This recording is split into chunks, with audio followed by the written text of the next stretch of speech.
Most of you by now know that I work at VIP Mortgage. A lot of you may not know why or how I got there. For us as LOs, we have a lot of options, and for me, VIP Mortgage was the perfect fit, the best place, in my opinion, to work. So if you have any questions about VIP Mortgage as an LO, or if you are a consumer and you're looking for a mortgage, you can reach out to me on social media, or you can reach out to anybody else that you may know at VIP Mortgage. And our website is vipmtginc.com.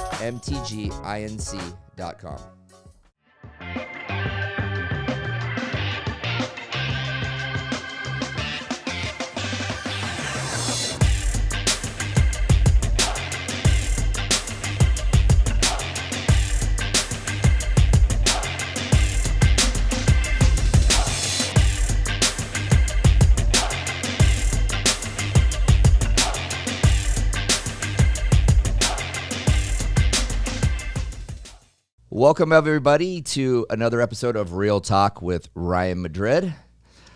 First off, like always, I want to thank VIP Mortgage for letting us have this awesome space here and the ever-growing and improving space. Thank you to my sister, Trisha Madrid, over here, who helps roll this whole thing out and helps with the social media, and to my nephew, Trey Mohr. He's the podcast engineer and soon-to-be movie maker. We believe in you, Trey. We're not going to trap you here, but we hope he stays here with us. So we're really excited for our next guest, a guy that I've known for a while, but we reconnected based upon his newest company, but we're not going to get that much into that today, but it was something I think that really led us to want to have him here. I see him as a guy that's constantly trying to, reverse engineer the dictionary and the way of hiring and human connection. So my friend and guest here is Brian Mohr, and he owns a company called Anthym, and he's a part of a bunch of other boards and companies. So today, Brian, we talked a little bit about your TEDx episode, which I think for everybody knows about TED Talks, I hope at least. And the TED Talk that you did was at Grand Canyon University. It's TEDx, and you can describe, I guess, what's the difference between a true TED Talk and a TEDx talk. But you talked a lot about real human contact and uninventing. If you asked a question, if someone was going to uninvent something, what would it be? And the answer you got was, from everybody, was the smartphone. Yeah. So why don't you just elaborate a little bit about that talk, and then kind of what led to that whole conversation? Yeah, happy to. Well, first and foremost, thanks for having me. I appreciate it. It's good to see you. You're welcome. And Trish and Trey, thank you both. Yeah. So real quick, the difference between TEDx and TED. I'm certainly not an expert on it. The TEDx circuit, if you will, my best guess is that they use it as a bit of a feeder system to sort of source some of the bigger TED Talks that would command, global audiences. Gotcha. Is my best guess. So if you do really well, they'll be like, okay, we're gonna do this one now on the next level. Go to major leagues. Or something like that. Or maybe they kind of tap Gotcha. into interesting concepts or topics, and just it's a way for them to keep their finger on the pulse of what's happening. How did you get asked to do it?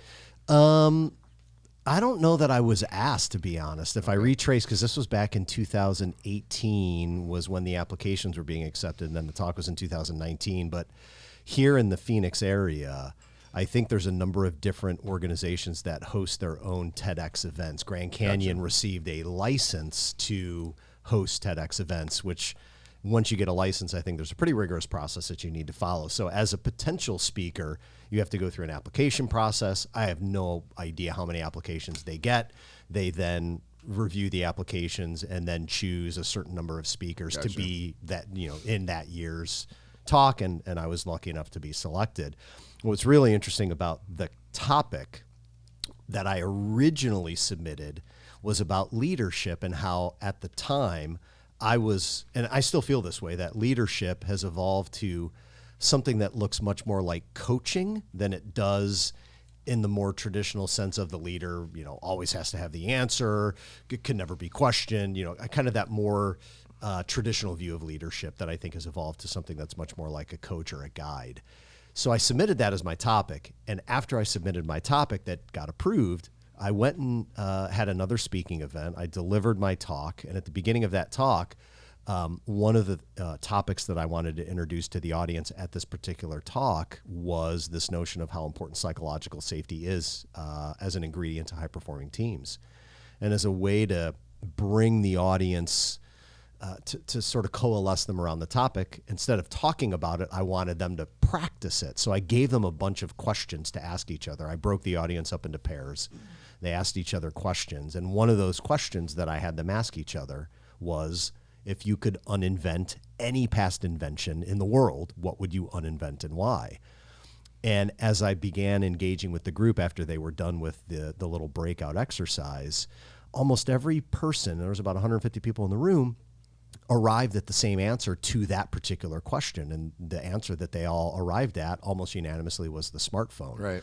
So I'm like, why would Right. I love my phone. Right. It offers a hell of a lot of convenience, Yeah. right? I mean, it's a communication, convenience, education, Well, how sorry to interrupt. Yeah. How old were the people that you were asking here? I mean, some of them were our age, Okay. some of them were older, some of them were younger. It was by no means like some archaic Right. 70-year-old. Not that 70-year-olds are archaic. That sounds terrible. But No, you know, you know it wasn't what you like mean. grandmas Yeah. and grandpas. Right. Like it was Yeah. business people. Yeah. So I just, as I'm hearing this unanimity, whatever the word Unanimous. is. Yeah. So this unanimous answer around that all of them would get rid of their smartphone. Like, of all the inventions, like I would think like maybe nuclear weapons, or Right. like you can go to a Right. bunch of other things, but they had said Yeah. smartphone. So in that moment, I'm like, holy cow. I just sort of stumbled into something that's really interesting. So I decided to reach out to the TEDx folks at Grand Canyon and ask them if I could change my speaking topic, which Oh, wow. I was like, this might be suicide. Like they Right. may boot me from one of the speakers if I'm wishy-washy on my topic. Well, lucky enough, I guess I made a convincing enough argument for why I thought this topic of how smartphones are perhaps unintentionally becoming a surrogate for real human connection, and why I think that was a very timely topic.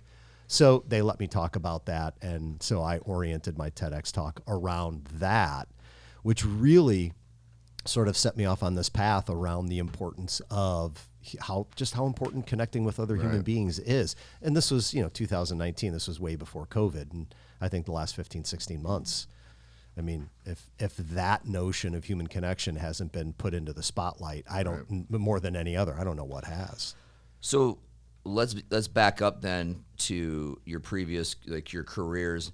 It's hard, like if I was to like title you as, like I couldn't give you a title like what you do really at this point, right? Because Good, that doesn't make me feel so right, bad, because I don't know what the hell I do know, either. I mean, if someone asks you like what you do for a living, like what do you say? Like You know what I would say? I wouldn't have been able to say this years ago, but today I can confidently say it, that I feel I have a purpose of why I'm here and what I orient my work around, and that's to bring people closer together. Yeah, well, I feel the same way about you. I feel like that is what it is.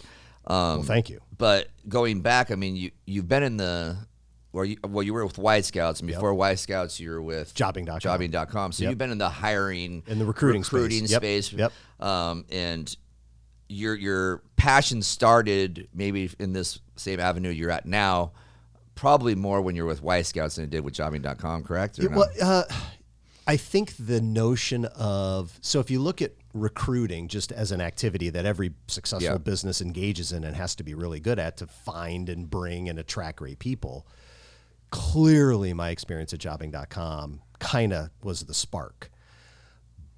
But Y Scouts, without question, when I connected with Max Hansen and we decided to launch Y Scouts, recognizing that there's an opportunity to evolve the way hiring happens and incorporating not just does the resume and the job description look like they fit, but also emphasizing that, Ryan, you have the skills and ability to be this great leader of this company, and let's make sure that what drives you, what excites you, what lights you up, what gets you out of bed every day is also aligned with the mission or purpose of what this organization is trying to accomplish through its business. So let's make sure we don't relegate the employment process to just something that's transactional where, oh, resume, oh, job description, oh, they fit, game over. No, there's more to it than that. And Max and I absolutely, and he still is super passionate about that work. So just a quick story, because I don't want to get too much into Y Scouts, because that's really not why you're here, but I'll just tell the audience this because I've already told you this today, but I was just with Max, and you didn't know this, but he has a tattoo that's right here that's a big Y, and it's what is it, helping people with purpose? Yeah, hiring on purpose. Yep. Right, and you didn't know he has that tattoo, but I remember when all this stuff was going down with you guys. It's been almost a decade now, probably, right? Yeah, it's getting close. When you guys did Y Scouts, and it was the Simon Sinek, "What's your why?" was kind of what sparked, I know, in his mind, the hire with a purpose, and it was, again, back to like almost a reverse engineering the whole process. Yep. But I remember it wasn't it wasn't so easy to get everybody to buy into this is how we're going to roll, and to get clients, and and it took a long time for you guys to really get this thing to be where the point where. And it's probably still in many ways an uphill battle. Yeah, I don't think it's the norm yet, but anything worthwhile. If you're going to change behaviors, change habits, bring new things to the world, it takes a lifetime to do that. It really does. Right. So it's a passion project. Yeah. You have to be in love with it. Right. Yeah, you really do. I mean, fighting for years and years and years. But yeah. Apparently it's working now. That's for sure. So getting into Anthym, the reason why I think this is so cool, unless Trisha wants to chime in, because I feel I can sense her over there. I was just curious. I've known Max for a long time as well, but I don't know the genesis story. How did you two end up connecting and forming a company and all that? Oh, so Max and I had been friends for at least 10 years before we decided to get into business with one another. When I was at jobbing.com, Max was just launching Job Brokers, his first staffing business. Mm-hmm. And jobbing.com at the time was a job board recruitment advertising platform.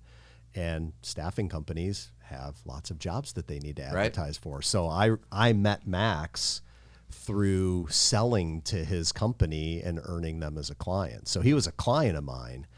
And then as we got to know one another a little bit at the time, he was living down in the part of the valley where I still live.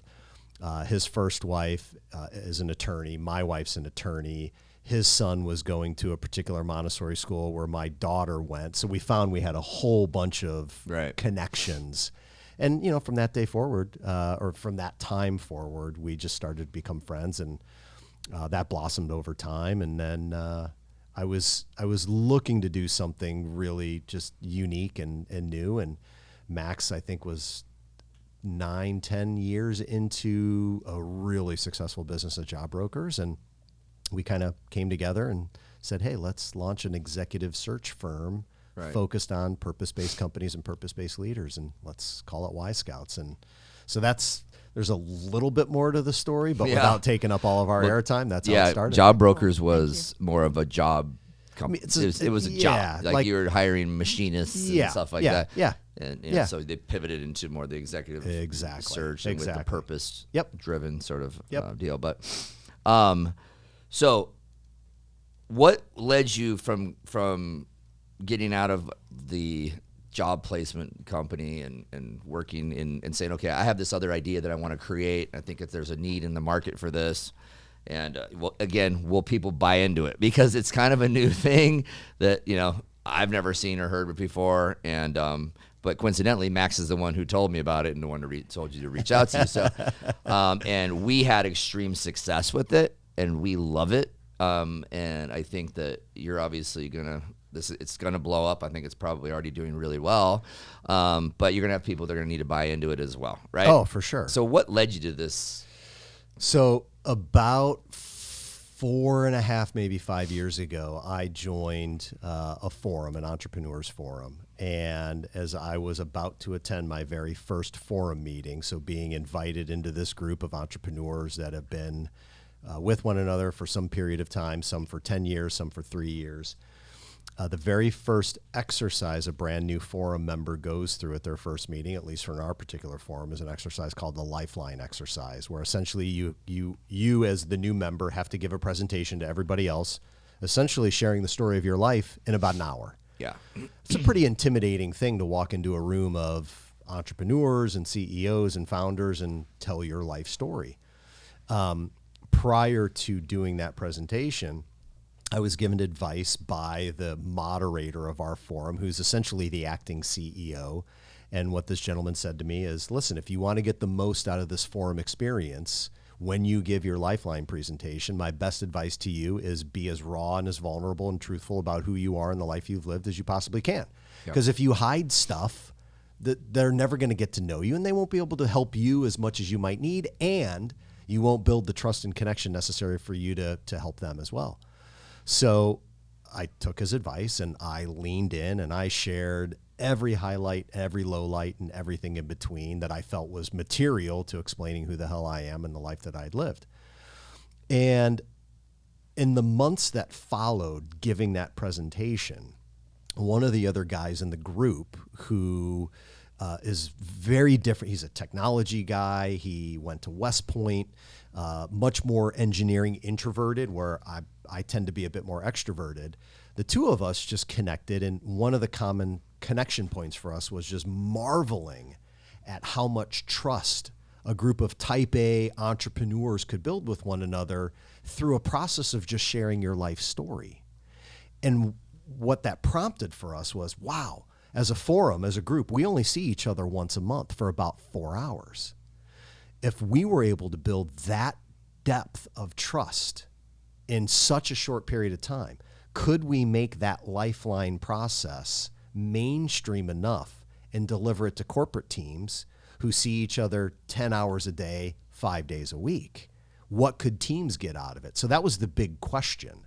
And that's what led to me pursuing this and just not letting go of the question until we were able to figure out, could we make this thing mainstream enough? And Anthem is the manifestation of that, and we've been at it for almost a year now. ANTHYM. I was just about to say Yep. that. So Yeah, in for case everybody somebody out wants to there.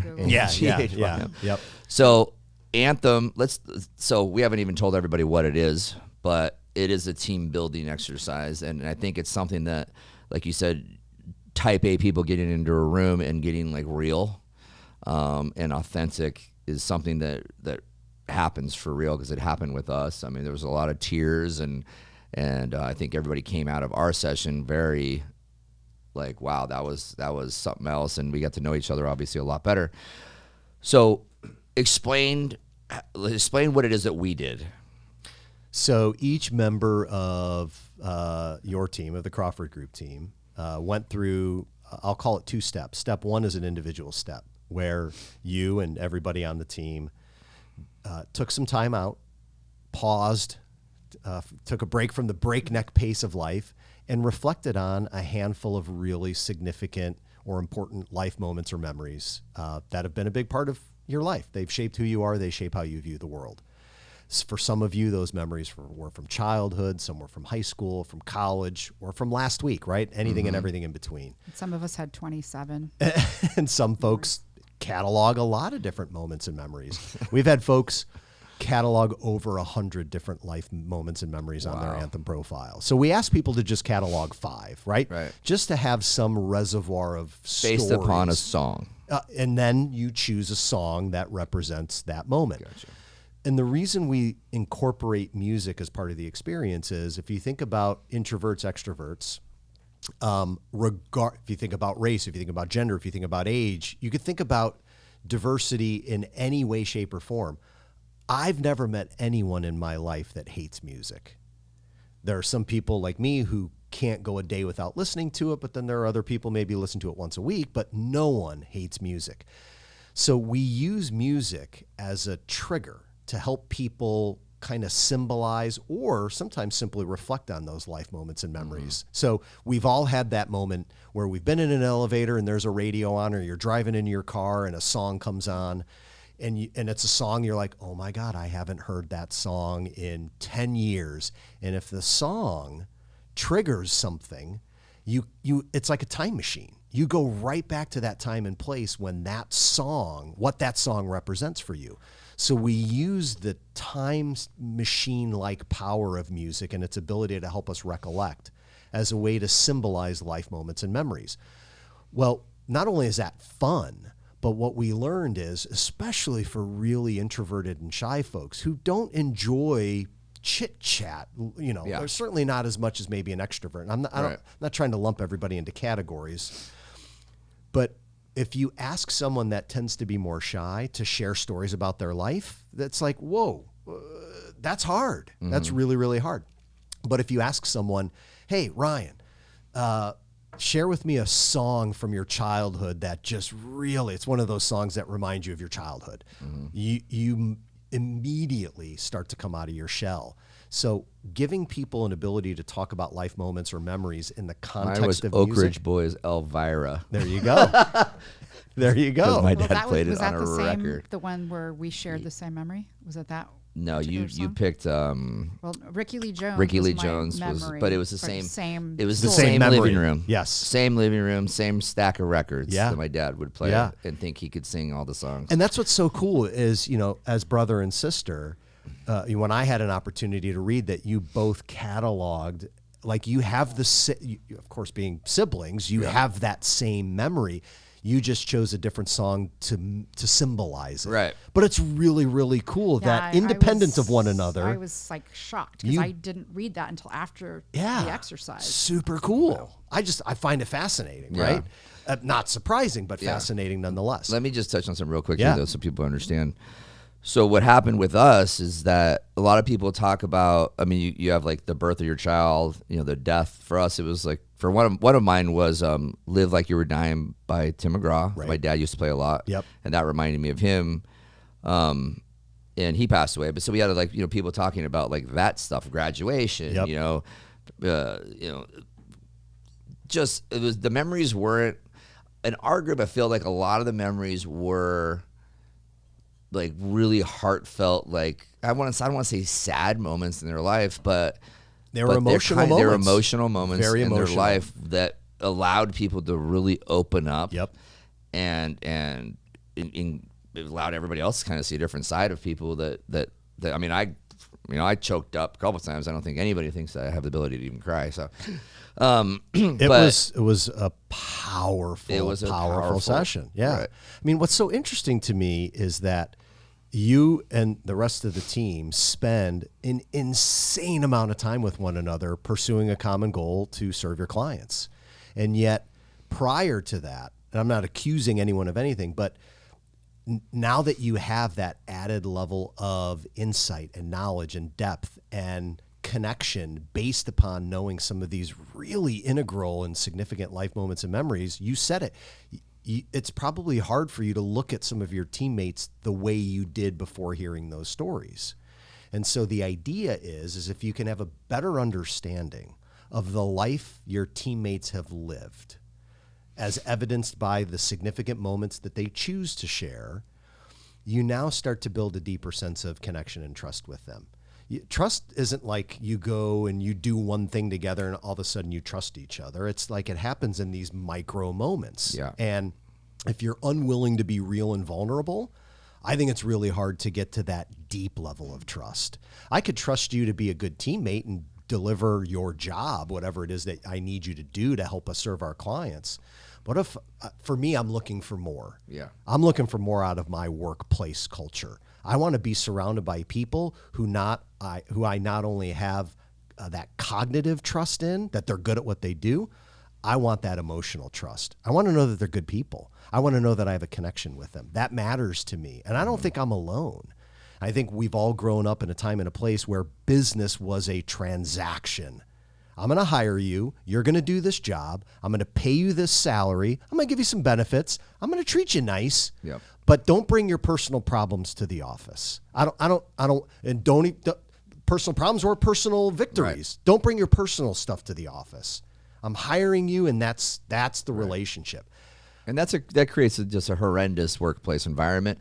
It's probably more common than the other, but unfortunately, retention's not there for places like that. So if we're going to spend this much time with each other, and we have a really good retention, like or if I'm saying that correctly, you 100% are. Absolutely. So we don't really lose people, and I think people know that we care about them. Yep. And that was just another aspect. But I mean, after we did that, I went to one of my groups that I'm in, like the one you were talking about, and talked to them about what we experienced. Yep. And it's amazing. Even people that I know well, that I like a lot, were like, if I give them they're saying things like I couldn't even believe. Yeah. They're like, well, whatever. Like they're there to do their job. Yep. And they do their job while they're at work, and then when they're done, they go home. Like, I don't need to be their best friend. That's their stuff. That's a mindset. It's not good. Listen, in my opinion. So I'm biased, and I agree with you. I have had to learn the hard way that what Anthem does is not appropriate for every culture, because there are leaders out there that this is business. It's business. It's not personal, right? The old Godfather quote. It's just business. It's not personal. I happen to believe that one of the most personal undertakings every one of us as human beings engage in is our work. We spend more time doing it than we do any other activity in our life. Right. To have an absence of it being personal, to me, is insane. Yeah. Ryan, I do have a question. Yeah. Okay. The other organizations that you've led through this process. Yes. Have you had much? You said the word culture a minute ago. Yeah. Got my brain thinking. Yeah. I know our group's pretty homogenous. Have you seen like diversity issues end up being something that bubbles up and creates a lot of conversation? So, It's a good question. No, I've not seen issues bubble up. If there are Or issues, validation of like. I've actually seen what I see most often is walls come down, and where there might be surface level differences based on a perception. Right? I see someone who doesn't look like me, doesn't act like me, doesn't feel like me, and as you begin to exchange on a much more personal level moments, memories that are important to one another, all of a sudden, all of those perceptions come down. The silos that kept us safe because our defense systems were high come down. And so all that construct, the stories we tell ourselves about who people are, even though we don't have a clue, all that stuff melts away. There's an interesting thing that actually happens in the brain. There's these neurons that we have are called mirror neurons.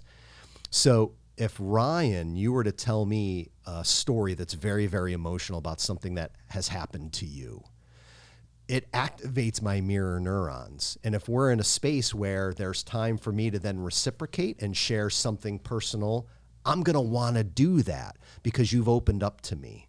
And as a way to reciprocate, as a way to respond, my mirror neurons kick in, and actually I want to be in that place with you. So I don't want you to feel like you're alone. So do you try to think of, so it like sparks you to think of something that you have a similar experience from, or it just makes me feel like I'm part of the deal with you? Or both? Kind of both. Okay. Kind of both. So I may express just as best I can a sense of empathy and appreciation for you opening up to me. And if time allows, and if I have a story that is somewhat similar, not trying to one-up the story, but just to be in that space with you, I might like to share something. We have take a timeout for a commercial break. Real Talk is brought to you by escrow, the letter S, grow. Disorganization and constant communication are huge problems in the real estate journey. And it's an issue that I think most real estate agents, well, at least some real estate agents, struggle with in their CRM systems. There's a lot of options out there, and a lot of people have different ones.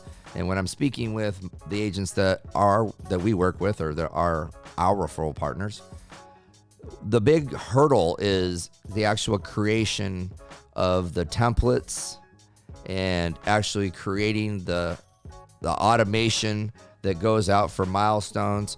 So escrow kind of takes all that away. So everything's pre-written for you. You have multiple choices to go from, to choose from. I'm sorry. So if you're looking for a CRM system that is super easy to use and will eliminate a lot of the confusion and the heavy lifting up front, go to escrow.com. The letter S, grow.com. Perfect. Trish is going to ask a rapid fire question for you. All right. We like to do this to kind of break it up a little bit because sometimes we get caught up in going really long-winded. Oh, that'll happen with me things, for sure. Makes things break. We find it does at least sometimes. Yeah, for And sure. sometimes Sometimes we don't do it. brings up some really great content that, stuff that is so off the cuff that sparks a lot of really cool conversations that sure. weren't necessarily part of the original outline that Yeah. Ryan has. Yeah. So, Love it. Okay. What book, author, song, movie, or whatever has had made a big impact in your life? Well, I'm going to go with book because you said book first, and that's what the answer came immediately. And Viktor Frankl wrote a book called Man's Search for Meaning. Oh my gosh. That is an amazing. I love that book so much. Somebody else said that book too, by the way. It changed my life. It changed my life. Same. Yeah. I bought. I don't think any of my kids read it, but I bought copies for all of them. I think that's a because must read for I every human agree. being on the planet. I agree. Yeah. Yeah. Like that. Oh man. Yeah. Who said that though? I don't remember anybody saying Frankel. That's the Auschwitz book, right? It is. Yes. Yeah. Okay. Yeah. Somebody else. We talked about that too, but yeah, that's one of those ones. Yeah. Yeah, that's a good one. Yeah, I think Paloma was assigned it for her world religions class or something, and I was like, oh, let me read that. Yeah, 'cause that's she said it that's was a pretty must great. read. There's another great book. It's it's different category. It's a true story. It's called When Breath Becomes Air by I think he was a neurosurgeon. His name's Paul Kalanithi. I think I'm saying that right. Anyways, if anybody's looking for an amazing story to read, if you've already read Man's Search for Meaning, I would recommend When Breath Becomes Air. Perfect. I'll put that in the show notes. There you go. So people can look back at it. So I'm going to steal one of your questions. Okay. That I saw one of your. I don't think it was the TED Talk, but I think it was another video. I hope I have a good answer. What is your favorite family heirloom? That is such a great question. So it is I'll call it a music box. It's almost as big as this table, at least the length. That's not as wide. It's a Grundig Majestic phonograph, dual transistor radio that was my grandmother's on my dad's side. That has to have been built, I'm guessing, probably in the 50s. It's like this antique, amazing, beautiful, wood-crafted record player transistor radio with a huge cabinet on the side where you could keep all your vinyl, which I'm not a vinyl collector, I'm sad to say. Yeah. But the piece is, it just reminds me of my grandma. Those have made a massive comeback, and it's the vintage ones. Like they've remade them, and there's a lot of vintage stores in town. And actually, there's some companies that make them look like they're vintage. Right. It's very mid-century modern, but they're huge now. This thing, to try to find those things. This thing's so legit. cool. This thing's legit. Do you remember Grandma had one? Yep. And it was so I loved it because you open it up and it was like a treasure, right? Of all kinds of knobs and It's switches crazy. And I open it up and still, because my grandma smoked like a chimney, and So did ours. she's been long gone for 25 years. And I swear I could still smell the cigarettes on it. I'm sure. Yeah, it's crazy. Is that where your love of music came from? No, I think my love of music. Would have been cooler if you said yes. Yeah, I wish I could say yes. She didn't. Yeah, my grandma lived a hard life. That's a whole nother podcast. That's a whole nother one. So let's talk further about this then, about Anthem. So I know that Was right that the now, end of the rapid fire? I might throw one more at you Okay. at the end. Okay. Because I Sorry. do have a couple more. Yeah. That's right. So right now it's See about what music. happens when you give me a microphone? This is what happens. You interrupt. Good stuff. All right, so right now it's about music. I know you're taking it in different directions, and I'm sure the first thing I thought of when I looked at this as well. It's like, God, you can do so many things with this. Yep. TV shows and movies Yep. and whatever, right? Yep. So I know you guys are going in different. We're not in a different direction, but you're adding on to, right? Yep. So where are you guys at with it now, and like what's been added? So we've added movies, we've added TV shows, we've added books, and we've added TED Talks. The other piece that we're going to add is podcasts. And so the idea is, and this all came from our earliest clients, where virtually everyone can document life moments and memories with music, but enough folks came back and said, hey, I've got some memories from my life, but if I were to choose a media source to represent it, it's a book I read or a movie I watched or a television show that was part of my childhood. And so we're like, oh, cool. And so just listening to what our clients were saying, we added additional media sources.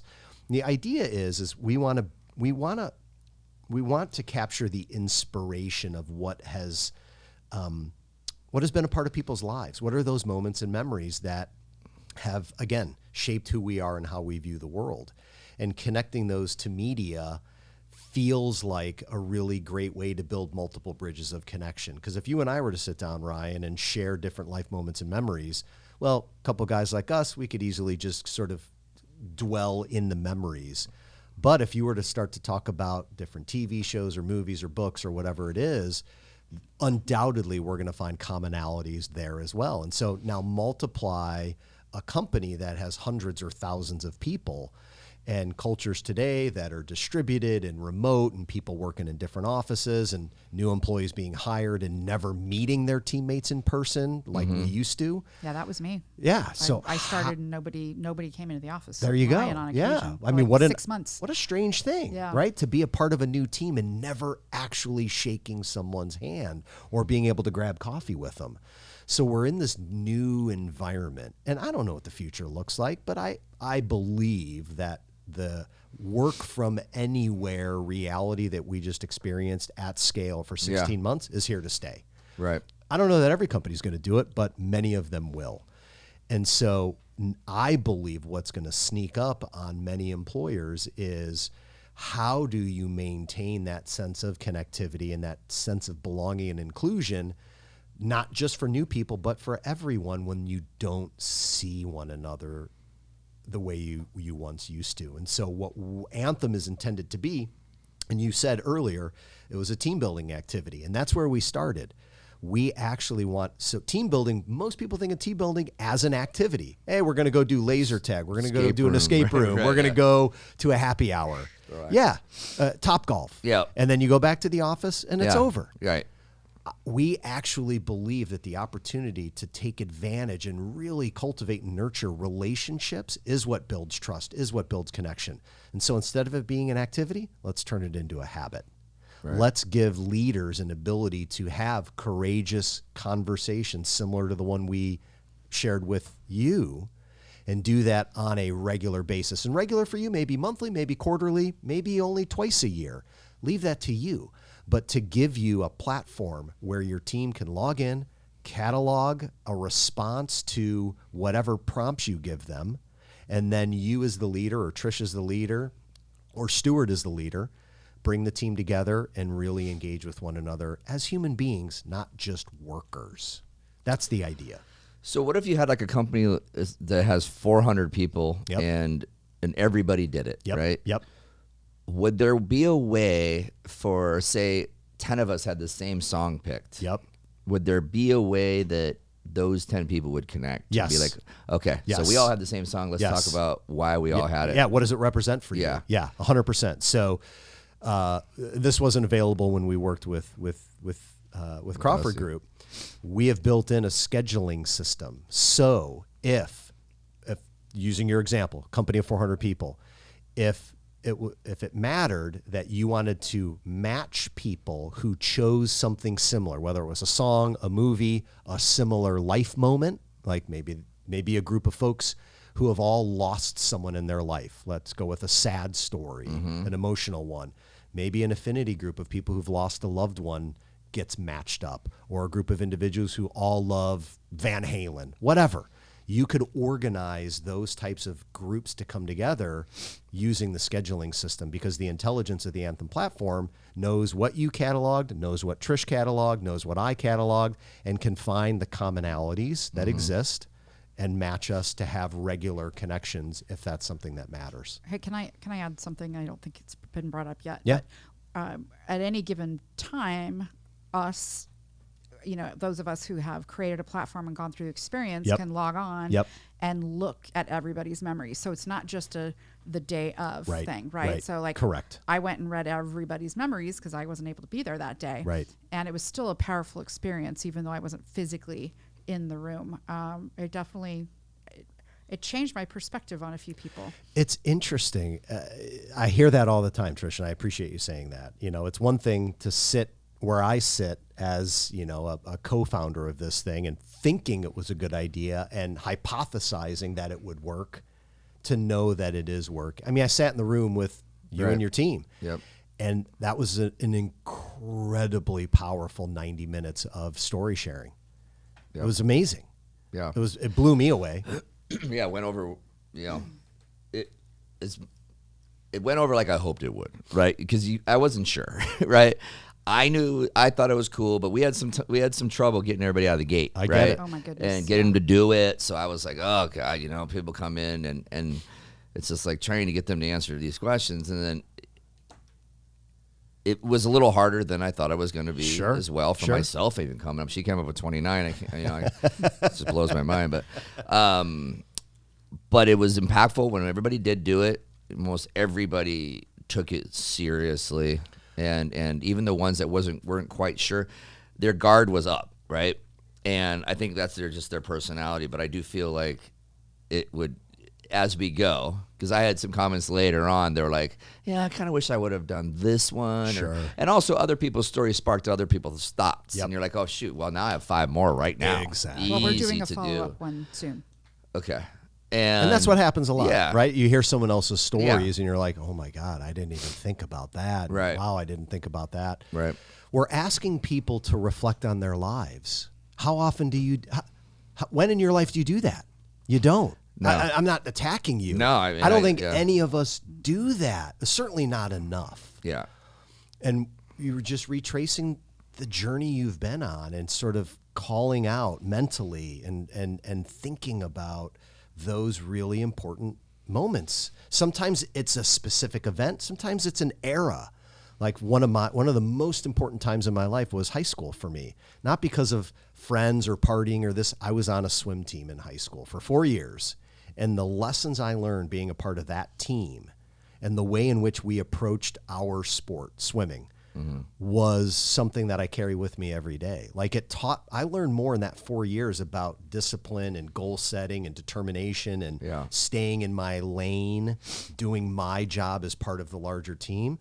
Those are lessons that have been with me. That's a 4-year memory. Right. And I cataloged it because it's an indelible mark on my life. I think that if you have a team or a business and your goals, your mission, part of it is to change the lives of the people that you work with. Yep. Right. If you're a leader. Yep. Then this is a really good tool for that. If that's not your goal, It's fine. But Don't do it. For us, I think it's a big deal to give people the opportunity to want to feel like they're part of a family, want to have the opportunity to grow, and move into a different career if they want within the team. They love what they're doing, stay there. If they want to do something else, we give them that opportunity to do so. But to have them want to be here and feel important and work hard and be appreciated, you have to know them, right? You have to get to know them, and there's only certain ways you can do it, and it's not always just at, like you said, a happy hour or laser tag or something. And in our business, to be honest with you, like a lot of that stuff doesn't even exist for us because everybody's got families and they got stuff going on, and they want to work, and we have a great relationship with them, but they also have a great relationship with their families, and they want to go home. Absolutely. And they want to go work harder, and they want to maybe work from home. Sure. And so, I mean, we did a late day last year where everybody went, right, from our team, minus maybe one. And, you bring your spouse or your boyfriend, girlfriend, whatever, and do that. Like, I remember sitting there going like, somebody on our team goes, does anybody else do this? Like, for real? Like, and you know of any other team, and especially in this business, that would just, you guys would all go out and party together, like the whole team, right? That's awesome. And so this obviously was something that resonated with me, incredibly. But I also think that, and I'm sure you're going to go here with this eventually as well, but like, I could picture myself doing this with like my family. Totally. I mean, you And that would be really extreme. So let's rewind the clocks to December of 2020. Yeah. Last holiday season. Mm-hmm. Very few families were getting together for the holidays. Yeah. So one of the things, and we were only 4 or 5 months into launching the platform, but everybody that had created a profile, we encouraged all of them to send invitations to their family members, assuming that many of them were not going to be able to have in-person family holiday gatherings. And instead, each person within the family created an Anthym profile, thought about moments and memories and the music that represents them, and then over Zoom or whatever, however they were gathering, which is predominantly video, people engaged in their own family reunion Anthym experiences. Yeah, it that's works. awesome. What about alumni groups? What about your Fraternity, fraternity, whatever? Yeah, wine clubs, PTAs, associate, like anywhere. If you want to get to know the people you spend a lot of time with better, Anthem's a great way to do it. So how does that work if the organization or club, whatever, doesn't have the ability to go through the entire process like we did? Yep. But can they log in, create an account, and start connecting? They can. Yeah. It would need, somebody's going to have to lead it, right? And at least give people the instructions of what it is, how they intend to use it. Right. But the way you were kind enough to invite me in, that's not a requirement. I mean, you just said yourself, you're going to do a follow-up. Yep. Well, that's unbeknownst to me. So that means you've got what you need to go do it again, which is awesome. Yeah, checking out the new modules. Yeah. My wheels are turning. Yeah, It's like, we got to do this next thing. You can create your own. I mean, one of the coolest things is any team leader who cares deeply about his or her team can pose a customized module to their team and ask them anything that they might want, and then give the team time to think about it, respond to it, and then bring the team together to have a really cool campfire style conversation around that particular topic. Whatever it is. It could be bucket list items, life goals, whatever. It could be goofy stuff, fun stuff. It could be anything. Yeah. Favorite movie, favorite book. I mean, you could be light, or it could be, a little bit more I've used serious. what's your give me your top 5 favorite movies in dinner situations at work stuff that like it's kind of dull and dry. Yeah. And be like, all right, everybody, give me your 5 best. And they're like, well, I can't think of 5. Well, like, give me your top 3, right? And it's amazing how it just changes the whole tune and whole tone of the dinner of the event, right? Because you get people talking about things, and you got a lot of people that pick the same movie, and sometimes you're like, wait, that makes no sense that this person picked that movie. Like, you like that? Are you kidding me? Right. So I never would have picked you for a Star Wars fan. Right. Yeah, exactly. totally. So that was the first thing I thought of when I heard that you were doing this. So, anyways, I think obviously we're huge fans of this at this point. We don't work for Brian, but we're big fans of the business. Trish, you got another question? Well, I just wanted to ask, because it was a new concept for me. Yeah. Conscious capitalism, since I know that's been a big part of your career journey. Yes. So what is it? I am a capitalist at heart. I love capitalism. Capitalism is the reason I've been able to launch an entrepreneurial, effort in Anthym. It's based on voluntary exchange. Nobody's putting a gun to your head to buy from me. You did because you thought it would create value. Like, I love the system of capitalism. And I think there is a growing movement of people, not just in the United States, but in the world, that are very suspicious of capitalism and don't think that the system is fair or equitable.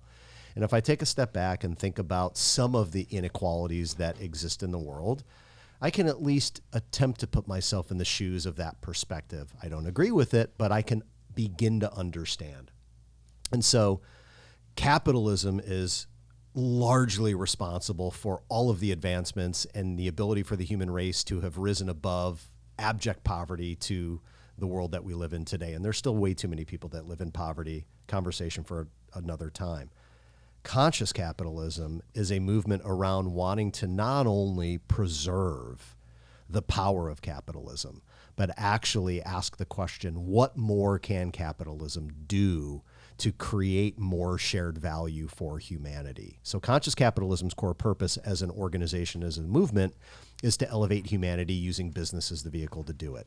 Businesses create jobs. Businesses who do create jobs give people an opportunity to work, to help themselves, to lift themselves up, to work as hard as they want and advance and go as far as their talent, their effort, their grit, their determination will take them. So I want to see capitalism continue to thrive, yet this growing population of people who are anti-capitalism, that group is getting larger and larger by the day. And conscious capitalism exists to shine a bright light on what capitalism has done and elevate it to its next level. It's based on 4 key principles, which are referred to as tenets. Number 1 is business must exist for a higher purpose beyond just profit maximization. And these are in no particular order. Number 2 is conscious businesses, conscious capitalism businesses, orient around serving stakeholders, not just owners or shareholders. Number 3 is conscious businesses are led by conscious leaders, those that recognize that the growth of the business is directly correlated to their growth as a leader, both horizontally and wanting to learn more topics, but also vertically, wanting to gain a deeper sense of consciousness, a deeper sense of awareness. And then 4th and final is those conscious leaders then are a symbol of creating and nurturing a conscious culture where all of the people who are a part of that business are also working hard to grow both horizontally as well as vertically. That's conscious capitalism in a nutshell. Perfect. Thank you. Yep. Because I'd never heard of it. Yeah, I saw it all over the place once I it's an Googled it. amazing organization, and I would recommend everybody to check it out. ConsciousCapitalism.org. It's some great. Some of the most successful businesses Patagonia, Well, Right. Foods, North right? Face. Whole Whole Foods, Tiva, or yeah, Ben and Jerry's. I mean, Tom's. There's a whole host. Right. I think the biggest misconception around conscious capitalism is the public thinking, oh, well, to be a conscious business, you have to give away some of your profit to do good. And that's utter bullshit. In fact, conscious businesses, and the data continues to pour in, that conscious businesses or businesses that operate in a conscious way, outperform unconscious or profit maximizing businesses only. And it's over the long term. I feel like it's the way to go nowadays. I feel like everybody has, especially in the clothing maybe world, but for sure I make one, I give one away, right? Because it's or where the product comes from, it's trying to help, the environment that maybe the cloth came from or whatever, right? Like kind soul. Yeah, it's being Exactly. aware. It's being aware. Yeah, it's. Some folks have a real challenge with the term conscious capitalism. Right. Like those two words don't seem to really fit together. I think you just did a really good job of explaining it, though, because I even after reading everything, I still didn't get it. But as soon as you said Patagonia, I was like, oh, there you go. I know all about that. Yeah. Right.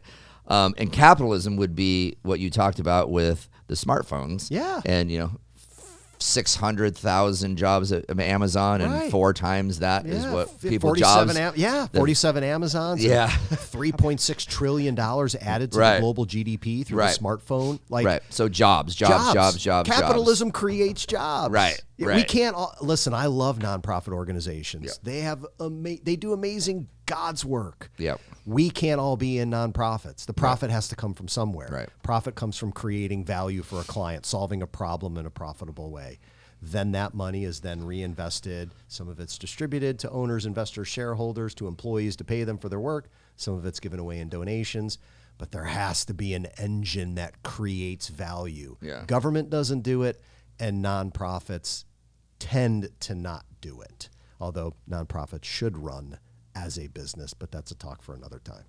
Have you always been like this like a I don't want to say you educate yourself, whatever we call that. a learner, a constant learner. I feel like you know a lot. Well, thank you. I try. So, but that's what you do. You But read. I think that yes, absolutely. But I think the reality is, and it's that cliche: the more you learn, the more you realize how much you don't know. Right. I feel so underprepared. I just do, and so part of that is just like, wow, I better read some more. I better learn some more. I better get. But my so you've ass been in like gear. that for forever, or I mean, is it for a something while. Yeah. For a while. I don't know that I was always like that. I have my lazy moments. Don't get me wrong. Are you kidding? I was just in know a Tulum lot for about 10. stuff. I was in Tulum for 10 days, and I Yeah. didn't read a whole lot. Yeah. My vision was a little blurry. Right. Cool. Well, Trisha, before we wrap it, do you want to ask one more rapid fire or two? I do. Okay, this is kind of a softball for you, but I think the This answer is probably going to be like the hardest one. Then. No, the answer will definitely create some cool conversation. So, what artists or bands do you wish you would have seen live? And you must have been at an age when you could truly appreciate it. Like, what would that band be? Boy, you read that question so did. well. So funny enough, Trish, I just went through a mental exercise over the 4th of July with the host of the party that I attended, my wife and I attended, and we had this conversation. So it is a softball. Thank you for that. So I will do my best to share the list that I've been dreaming up in no particular order. I wish I would have seen The Police, Genesis, Michael Jackson, Madonna, Prince, Soundgarden, Nirvana, Stevie Ray Vaughan, Van Halen. And there's probably a couple of others, but those are like Grateful Dead. You saw the Grateful Dead? I saw Like them. Thousands of times. I saw the Grateful Dead with Jerry Garcia over 50 times. So what did you think when they introduced John into this Into whole mix? the- Were I you was- like, what the hell? I was incredibly skeptical Yeah. because I've only known John Mayer as a pop star, right? An amazing guitar player. Right. I bow down to his ability to play guitar, but the spirit of the Grateful Dead music and John Mayer felt like oil and water to me. And I think they did to any respectable Deadhead. Yeah. But he threw himself in it, head over heels, and he learned the catalog, and he didn't pretend to try and be Jerry Garcia, which you couldn't. It was a futile effort. And he has breathed a different life into the catalog of music that I really enjoy. I mean, he's thriving, right? Oh, he's Yeah. having more fun. He has said, I wish I knew exactly what article and what year and what month he said this, but he's been quoted saying the Grateful Dead, the music saved his life because he had reached such a pinnacle level of being a guitar player. There was nowhere else to go. And he discovered through a particular Grateful Dead song from the 1980 album Go to Heaven, a song called Althea. And why it was that song, I'm sure he could tell the story way better than I could. But there was something about that song. He had never heard it before. He was on a Spotify channel. He heard it. And he's like, what's this? Yeah.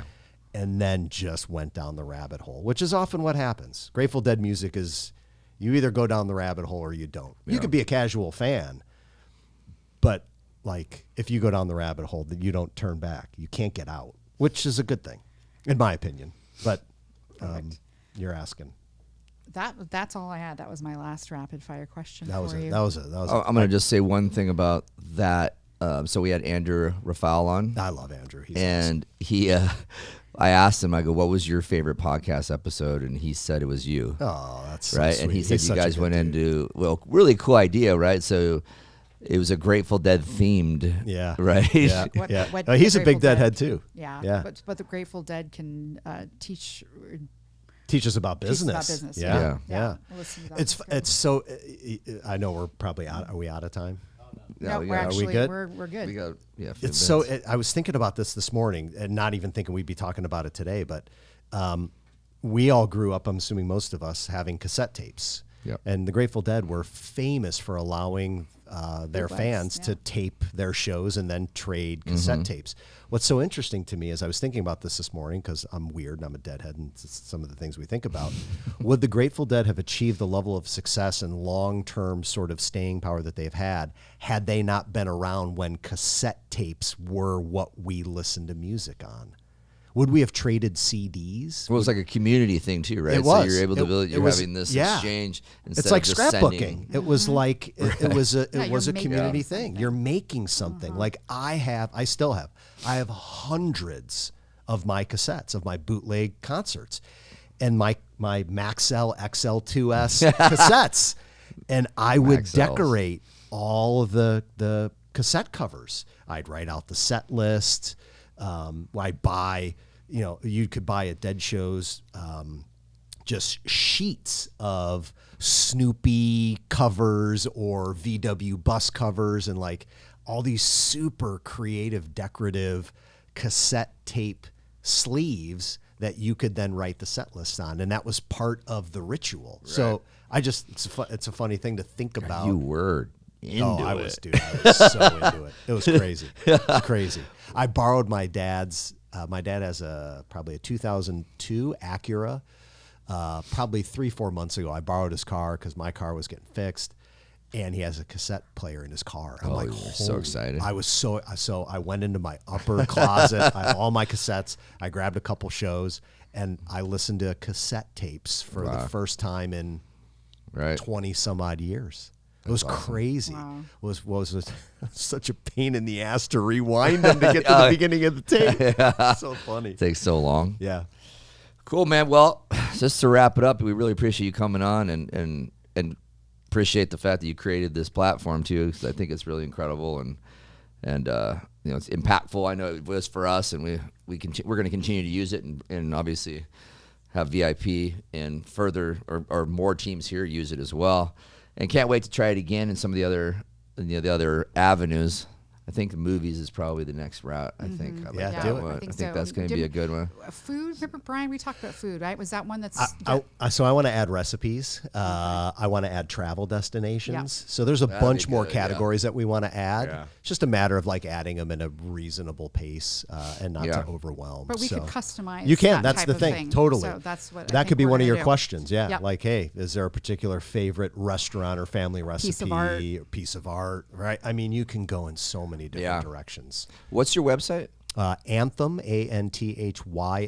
ANTHYM.life. That's what it is. Yeah. You chose .life. Well, that's a whole nother. We wanted .com, but it was already taken. So, yeah. That makes sense. Yeah. So go check them out. Anthym.life, ANTHYM.life.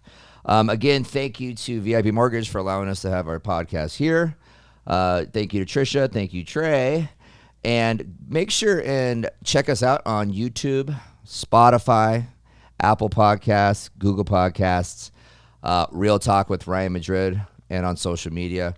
We need people to like and subscribe. We're finding out that more people are listening than they are watching, which is fine. Yep. But we would like to grow our YouTube channel. So please like and subscribe. Go check it out. And go, if you need to listen to it in your car, please go ahead and do so there.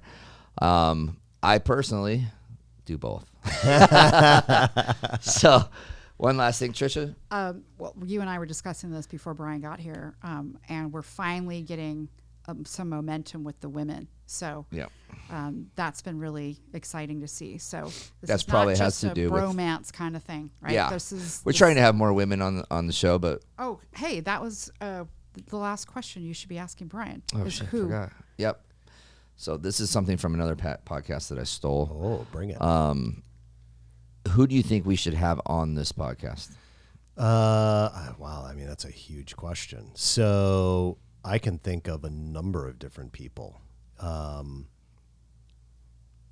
will prepare you a list instead of like calling people out like on air, so to speak. Yep. I'm a part of a Tuesday community that's been going on since the pandemic that is predominantly female, and there are some amazing individuals in that group. Many of them, if not all of them, are worthy of being on the show.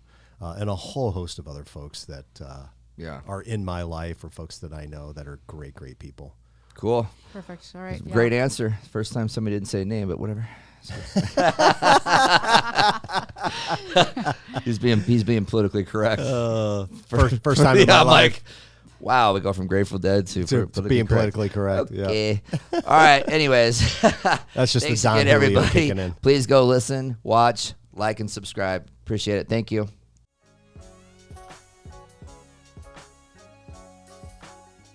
VIP Mortgage Incorporated does business in accordance with the Federal Fair Lending Laws, NMLS ID 145502. For state-specific licensing, please visit www.vipmtginc.com/national-licenses/. VIP is not acting on behalf of or at the direction of the FHA, HUD, or the federal government. VIP is an equal housing lender.